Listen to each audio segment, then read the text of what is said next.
السلام علیکم ورحمۃ اللہ وبرکاتہ۔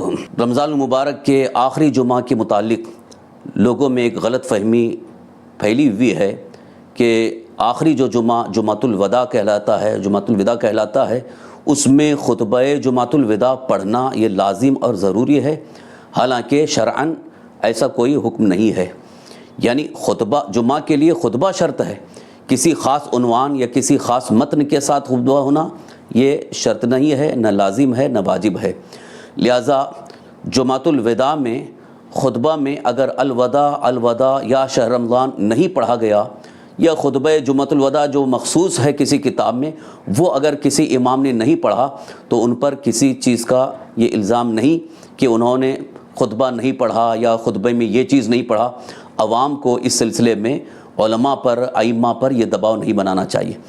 لہٰذا ابھی جو 23 رمضان المبارک کو جو جمعہ گزرا، جس کو عام طور پر جمعۃ الوداع کہا گیا، اگر 29 کا چاند ہوتا ہے تو اس جمعہ میں اگر کسی امام مسجد نے خطبہ جمعہ میں خطبہ جمعۃ الوداع نہیں پڑھا، یعنی الوداع یا شہر رمضان نہیں پڑھا، تو کوئی حرج نہیں ہے، جمعہ اپنی جگہ صحیح ہے۔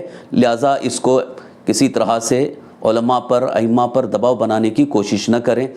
اس سلسلے میں اعلیٰ حضرت امام اہل سنت رضی اللہ عنہ کا ایک فتویٰ بھی ملاحظہ فرمائیں۔ رمضان کے آخری جمعہ میں مخصوص خطبہ جمعۃ الوداع پڑھنا جو لوگ ضروری سمجھتے ہیں، حالانکہ یہ ضروری نہیں ہے۔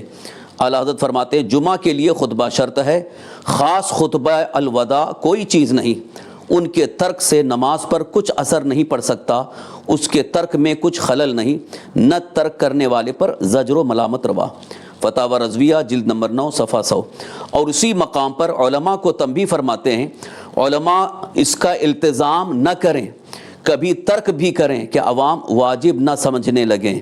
یہ فتاوی رضویہ جلد نمبر 9 صفحہ 100۔ اعلیٰ حضرت کے اس فتوے سے بھی یہ ظاہر ہے کہ اس کو لازم سمجھ کر کے پڑھنا، یعنی خطبہ جمعۃ الوداع لازم ہے سمجھ کر کے پڑھنا، جس کی وجہ سے عوام میں ایک غلط فہمی یہ پیدا ہوتی ہے کہ وہ تو یہ واجب سمجھ لیتے ہیں۔ لہٰذا علماء کو ائمہ کو ترک کرنا چاہیے، یعنی چھوڑ بھی دینا چاہیے، نہیں پڑھنا چاہیے، کبھی کبھی اس کو لازم نہ سمجھیں۔ لہٰذا اگر کسی امام نے نہیں پڑھا تو ان کو تنقید کا نشانہ نہ بنایا جائے، اور چاہے ٹرسٹی ہوں، ذمہ داران مسجد ہوں یا عوام، اس سلسلے میں امام پر تنقید نہ کریں کہ انہوں نے نہیں پڑھا، فلاں نے پڑھا، یہاں پڑھا گیا وہاں نہیں پڑھا گیا، یہ اس کو فتنے کا باعث نہ بنائیں۔